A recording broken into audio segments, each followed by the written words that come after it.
Well, more reaction now to what's been happening in Brussels. Let's get Nigel Farage's view, member of the European Parliament, of course, and head of UK Independence Party. And we assume you're rubbing your hands with glee, Mr Farage.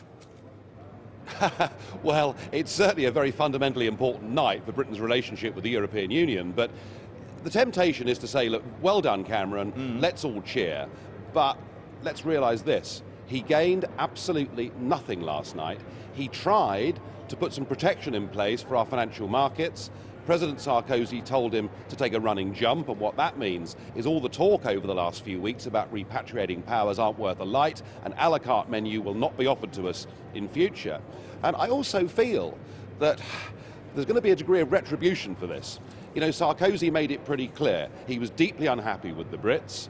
Every time the euro tosses from now on, it is the City of London that will get the blame, and I fear that we're now going to get a torrent of financial market legislation imposed upon us where we find ourselves now in a permanent voting minority. So I'm not cheered about that, but what does cheer me up in many ways is, I think, whether he knows it or not, Mr Cameron's actions last night have sparked the beginning of the end of Britain's relationship with the European Union. The more we discuss this, the more we realise being stuck in this outside room, still a member of the Union, subject to all of its laws, but having no influence, is the wrong place to be.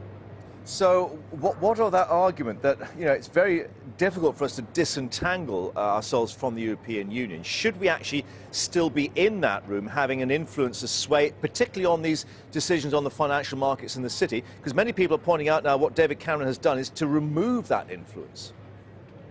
I don't believe we had much influence before last night. I now believe we have zero influence. We will find ourselves in a permanent minority in voting terms in the Council of Ministers. We know there is great antipathy towards what they deem to be our Anglo-Saxon practices, our financial markets, something that is 10% of our economy, our biggest industry, our biggest export. We are now very vulnerable, and I believe there'll be a very heavy price to pay. So I want us to leave the European Union and to renegotiate a genuine free trade agreement. If countries like Norway and Switzerland can have the same terms of trade with Europe without being members of this union, that's exactly where we should be.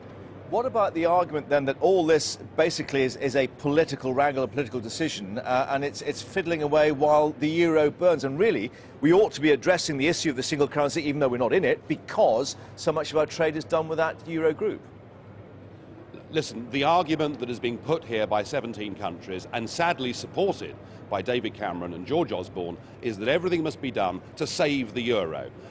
It can't be saved. It's broken. Countries like Greece and Portugal should never have joined in the first place. The right thing to do with the euro is to let those countries leave, to help them get their currencies back, to try and stop massive capital flight from their economies. What we are doing here is reinforcing failure, and frankly, the Eurozone will be pouring good money after bad. This thing will break.